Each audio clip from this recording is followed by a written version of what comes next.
Mark 5, 6, and 7 tells us of the story. But when he saw Jesus from afar, he ran and worshipped him.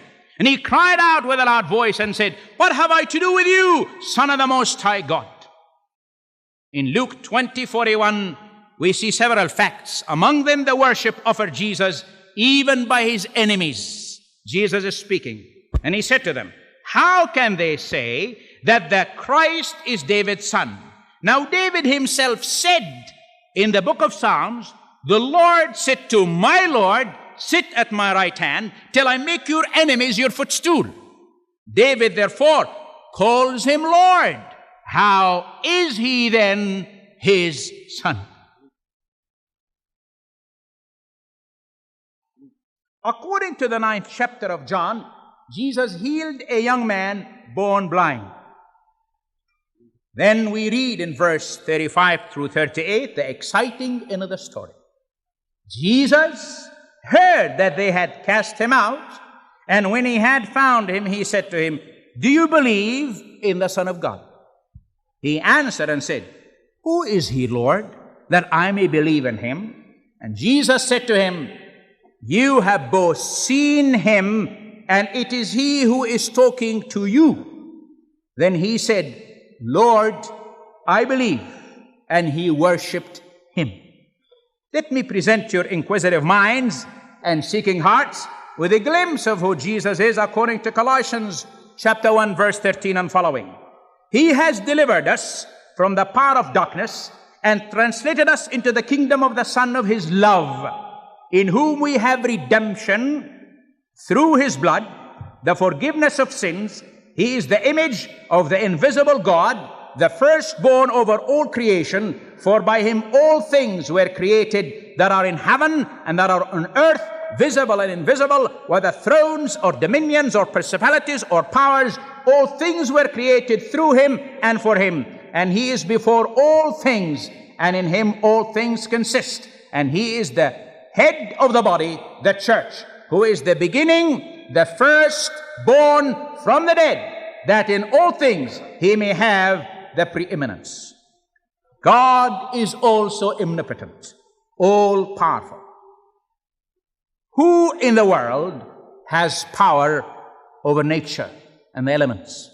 You say, of course, God. Then tell me, please, who was Jesus when he stilled the storm over Galilee, according to Luke 8:22? And what about his walking over the water? Mark 6:45. After that, his going up to heaven, defying gravitation at the conclusion of his earthly ministry of redemption, according to Acts 1:4 and following. Elijah was taken up in a chariot, my friends, a chariot of fire. But Jesus went up on his own power, because he could do it. Power over life. In Matthew 21:18 following, we read, Jesus had power to annihilate. Now in the morning, as he returned to the city, he was hungry. And seeing a fig tree by the road, remember he was hungry because he was a man. He chose to be a man. He was a perfect man, a perfect God. And seeing a fig tree by the road, he came to it and found nothing on it but leaves, and said to it, "Let no fruit grow on you ever again." And immediately the fig tree withered away. Power over death. The familiar story of raising Lazarus is found in John 11. The body had been in the grave, rotting for days. Yet Jesus called him back to life. Jesus also raised a 12-year-old girl in Mark 5, a teenage boy, Luke 7, and do not forget what he said. He declared, "I am the resurrection and the life." John 11:25. Power over Satan and his demons. Luke 8:26. Tells a fantastic encounter of Jesus with the demonic world. Then they sailed to the country of the Gadarenes, which is opposite Galilee. When he stepped out on the land, there met him a certain man from the city who had demons for a long time. And he wore no clothes, nor did he live in a house, but in the tombs. When he saw Jesus, he cried out, fell down before him, and with a loud voice said, "What have I to do with you, Jesus, Son of the Most High God. Power over sickness. The invitation of Jesus is unparalleled in the history of the world. Come unto me, you who are laboring and heavy laden, and I will give you rest. He gives sight to the blind, healing to the paralytic, life to the dead. He healed all manner of sickness. Matthew 12:15, and great multitudes followed him, and he healed them all. Power to forgive. Let's read the gospel from which we find the story, both in Mark 2 as well as Matthew 9. You see, they brought this man, could not get in. They lowered him from the ceiling. Jesus saw him, and the first thing he said, your sins are forgiven, son. The people murmured in their hearts. He knew what they were saying in their hearts. And what did he say to them? We are told, who can forgive sins but God alone? That was their thought. And immediately, when Jesus perceived in his spirit that they reasoned thus within themselves, he said to them, why do you reason about these things in your hearts? Which is easier, to say to the paralytic, your sins are forgiven you, or to say, arise, take up your bed and walk? But that you may know that the Son of God has power on earth to forgive sins. He forgave the sinful woman. He forgave the thief on the cross. But never once did he ask forgiveness for himself. Never once. He prayed to forgive his tormentors. Power to create. The prerogative of God is recognized in Jesus when he fed the 5,000, according to Luke 9, from 5 loaves and 2 fishes. On another occasion, he fed the 4,000 in Mark 8, from few loaves and fishes.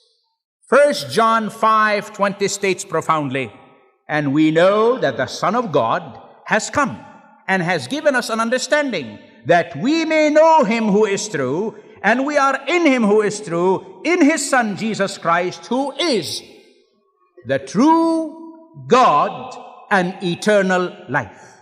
My dear friends, we can honestly, tonight or any time, deny the revealed truth? The credentials of Jesus of Nazareth are authentic and overwhelming. The prophets of old predicted his coming. Predictions he faithfully fulfilled in minute details. Our Heavenly Father confirmed his relationship to him as his Son. His miraculous works affirmed his power. The Holy Spirit clarifies this truth, to which the apostles and the New Testament testify powerfully. Let me emphasize that God is in reality Jesus. Man gods have been numerous throughout history, but this is the first and only true God-man, Jesus the Christ. Yet we ask a very serious question. Why did Christ Jesus come if he were a mere prophet? The world did not need more prophets, priests, books, or miracle workers. The God of heaven gives the answer. You will call his name Jesus, because he will save his people from their sins. Jesus Christ himself came to save you and me from eternal death in hell to eternal life in heaven.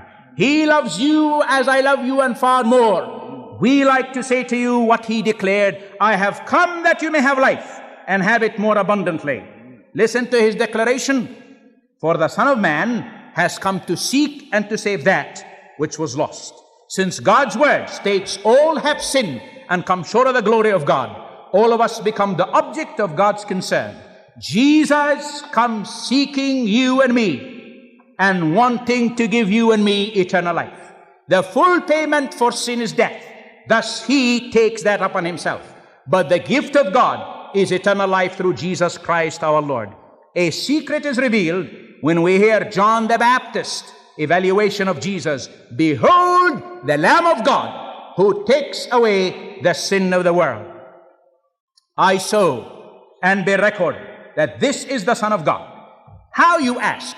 By substitution. He took our place. The first Adam fought the battle and lost. But now the second Adam fought the battle and won. The tragedy of the cross becomes the triumph of the crucified. Why did the ancient Jews have blood sacrifices? Why, even the Quran suggests and encourages that. Because without shedding of blood, there is no remission of sin. Isn't it fantastic?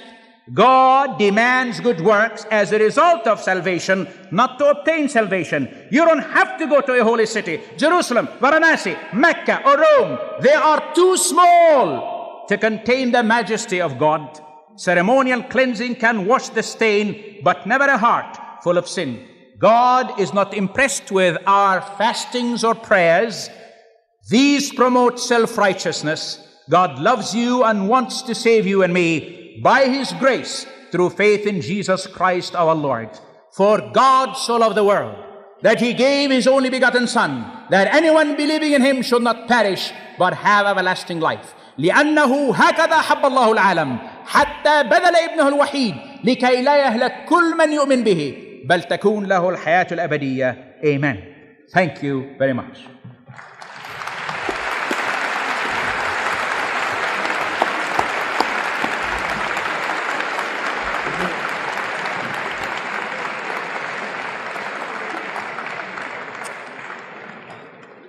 We are grateful to Mr. Shorrosh for his 49 minutes and 15 seconds.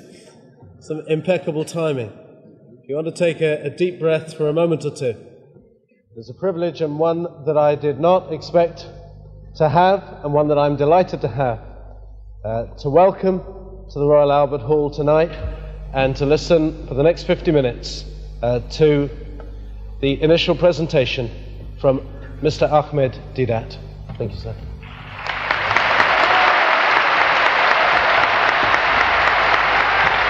I would like to have you, sir. My friend, go on, look, I love you, brother, I love you. I love you, I love you, we love you, sir. We love you.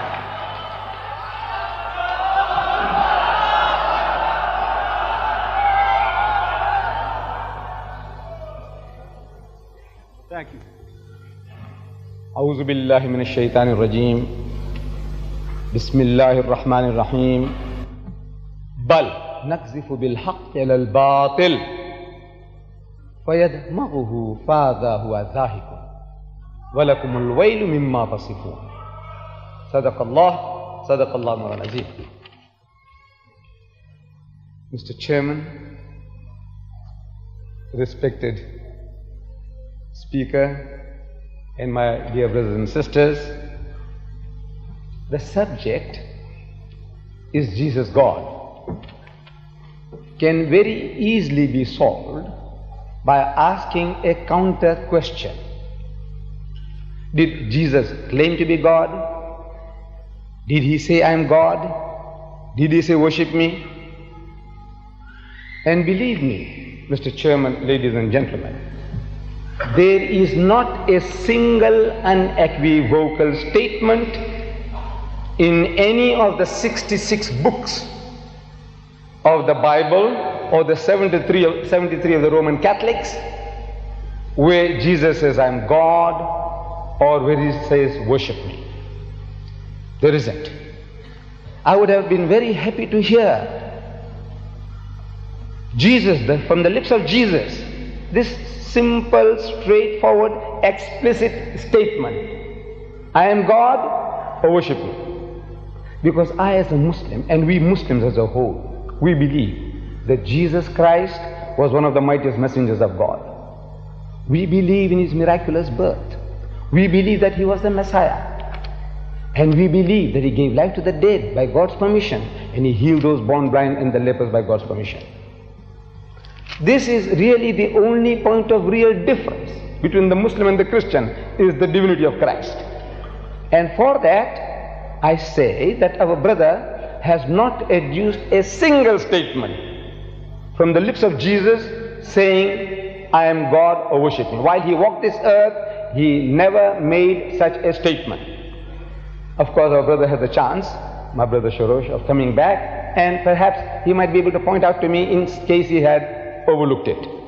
The nearest he came to that was a quotation from the book of Revelation, where it is supposed to be the words of Jesus, where He says, I am Alpha and Omega, meaning I am the first and the last. Now this book of Revelation was a dream in which John, in the dream, he saw a vision in which he saw animals with eyes inside and eyes outside and horns with eyes on it. All this is a man, if he eats too much, he gets that type of experiences. But while Jesus walked this earth, we will analyze what he actually said and what he did. Now, the idea of the Holy Trinity, in which the Christian, the bulk of Christendom, including the Anglican Church, the Roman Catholics, the Presbyterians, the Lutherans, the Methodists, almost as a whole, they believe in this thing called the Holy Trinity. In the Christian Catechism of the churches, they say, I'm quoting, that the Father is God, the Son is God, and the Holy Ghost is God. But they are not three gods, but one God. It says the Father is Almighty, the Son is Almighty, and the Holy Ghost is Almighty. But they are not three Almighties, but one Almighty. It continues. I'm quoting the Catechism. It says the Father is a person, the Son is a person, and the Holy Ghost is a person. But they are not three persons, but one person. I am asking, what language is that? Is that English? It sounds English, but this is not English. Person, person, person, but not three persons, but one person. I said, what language is that? What is a person in your language, you English people? Tell me, you Americanized Englishmen. Tell me, what is a person in your language? If you and your two other brothers are identical triplets, we can't make out the difference between the three of you. You are all identical. If one of you commit murder, I am asking, can we hang the other? You say no. I say, why not? You all look alike. So he tells me, no, he is a different person. What makes him a different person? It is his personality. If the personality is different, he is different. And when you say, the Christian says, in the name of the Father, and the Son, and the Holy Ghost, I say you have three distinct mental pictures in your mind. When you say Father, you're not thinking of the Son. When you say the Son, you're not thinking of the Holy Ghost, are you? And these three pictures, you can never superimpose and create one. There'll ever be three in your mind. Unless the mind is diseased, you say these three I see as one. The three will ever remain three.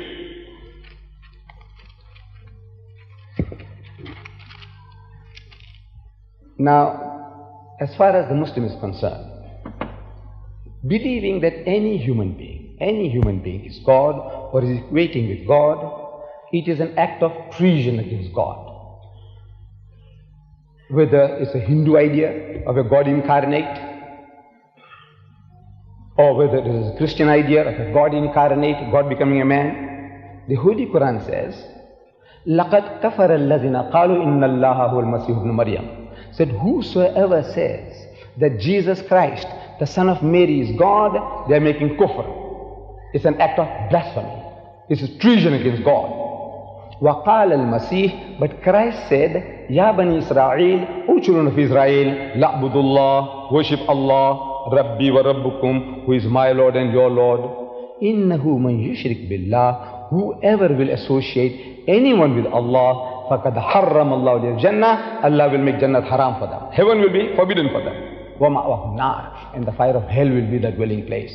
وَمَا لِلظَّالِمِينَ مِنْ أَنصَارٍ, and for the wrongdoers there will be no one to help. And Jesus Christ, he is speaking about the Father in heaven. He is your Father and my Father. Again and again, in the Gospel of St. Matthew, if you start taking stock from chapter 1, verse 1, you will come across this phrase, your Father, thy Father, your Father, thy Father, 13 times before the first time he says, my Father. It's an amazing situation. That 13 times the man is telling you that God Almighty is the Father of everybody. Metaphorically, he is the creator, sustainer, evolver, cherisher of everybody. He is the Father of everybody, but physically he does not beget. Because begetting is an animal act. It belongs to the lower animal functions of sex. And we were not to attribute such a quality to God, that God begot a son. Though the Christians keep on repeating the words, Son of God, Son of God, Son of God. So he said, what about Adam? He said, how many sons has he got? The bulk of Christendom will tell you one. I said, you're not reading your Bible. You don't read your Bible properly. You know, God has got sons by the tons in the Bible. By the tons. You know, tons, the old measurement of weighing things. Tons. Genesis chapter 6 verse 3. It says, and the sons of God saw the daughters of men, that they were fair, and they took them to wife all that they chose. And when the sons of God came in unto the daughters of men, and bore children to them, they became great men of old men of renown. In the book of Exodus, God says, Israel is my son, even my firstborn. In the book of Jeremiah says, Ephraim is my son, even my firstborn. In the New Testament we are told, as many as are led by the Spirit of God are the sons of God. Every Tom, Dick and Harry, if you follow the will and plan of God, you are a godly person. In the language of the Jew, in the idiom of the Jew, he says, Son of God, meaning a righteous person. But the Christian said, no. Jesus is not like that. He's begotten, not made. So I'm asking, please explain to me. I'm asking the English-speaking people, please explain to me, what are you trying to emphasize? When you tell me he is begotten, not made, what are you really trying to tell me? And believe me, no Christian in 40 years has been able to open his mouth to tell me what it means. It had to be an American, not Brother Shorrosh. It had to be an American. He said, it means sired by God. I said, what? He said, no. You asked me what it means. I'm only telling you what it means, not that I believe that God sired a son. So, this is Jesus Christ. Either now, this to the Muslim is a blasphemy, to say that Jesus is God. But there is another blasphemy from the Christian point of view. You see, the Christian, the Orthodox Christians, the Anglican Christians, the Methodists, and all the Roman Catholics, they all believe in the Holy Trinity, and they say that Jesus is the second person of the Trinity. You never hear the words in the name of the Father and the Son and the Holy Ghost. You'll never hear in the name of the Holy Ghost and the Son and the Father. Never. You'll never hear in the name of the Son and the Holy Ghost and the Father. It must ever be in the name of the Father and the Son and the Holy Ghost. He is always the second person of the Trinity. If anybody in Christendom says that Jesus is the Father, it is a heresy in the Christian church. From the Muslim point of view, attributing divinity to any created being is blasphemy, kufr. But from the Christian point of view,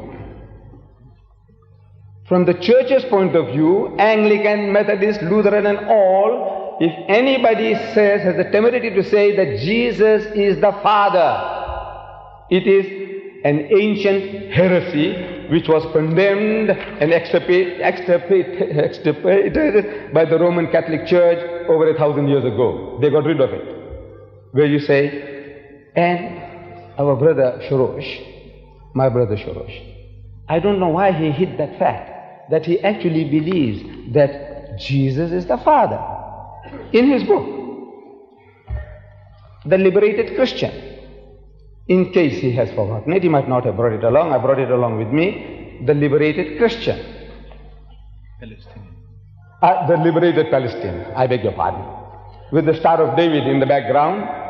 I don't know, liberated from the Jews or liberated from what? Liberated Christian. He says, I'm quoting from page 80. It's a most loving Heavenly Father. I thank you for the miracles you have done in my life. The greatest miracle of all was that you love me enough to die for me, who the Father died for him. And this is in church history, as Master of Divinity, Brother Shorrosh will be able to confirm, is an ancient heresy which is called patripassianism, or monarchianism, or Sabellianism. You don't have to worry about these 2-yard long terms. But this is in church history. It had been extirpated some 1,000 years ago. But he is the Father. But Jesus contradicts this statement. He says, call no man your father on earth, for there is only one who is your Father, which art in heaven. Matthew chapter 23 verse 9. And Jesus is a man on earth, walking this earth, which Peter testifies. In the book of Acts chapter 2 verse 22, he says, ye men of Israel, hear these words, Jesus of Nazareth, a man approved of God among you, a man, by miracles and wonders and signs, which God did by him. He didn't do it. God did by him. He was using Jesus. God Almighty was using Jesus, which God did by him in the midst of you, which you yourself also know. So he is not the Father. He says to the Jews, ye have neither heard his voice, the voice of God, at any time. You have not heard the voice of God any time, nor seen his shape or form. At any time. The Jews were seeing Jesus and they're listening to him. They didn't hearken to the message, but they were listening to him. They were not deaf. All the Jews, they were reacting to his message. They were listening. They were hearing and they were seeing, and they wanted to stone him, and he used to get out of the way. He used to run away. He used to hide. They were seeing his form, and he used to disappear, not into thin air, but hiding away, running away, according to the Bible. So he could not be the Father, and he could not be that God.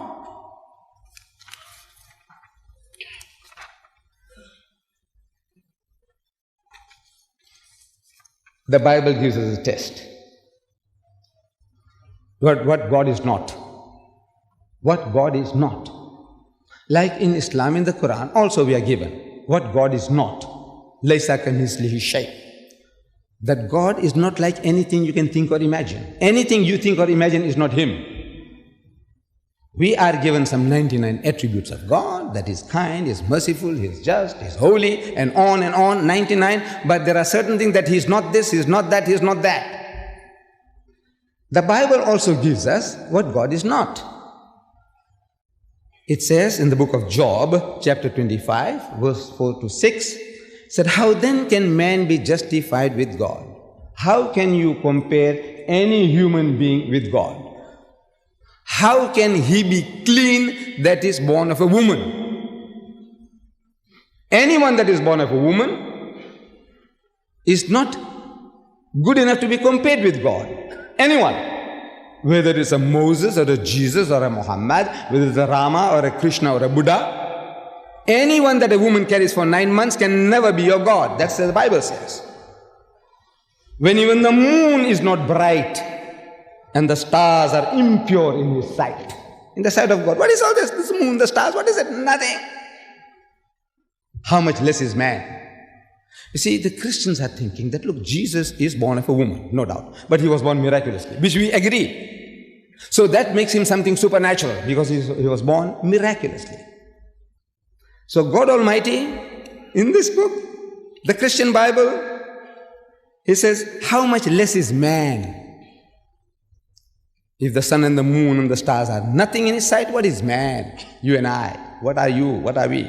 How much less is man who is but a maggot? You know what's a maggot? You people living in concrete jungles, you don't know what maggot is. You know maggot? I won't discuss.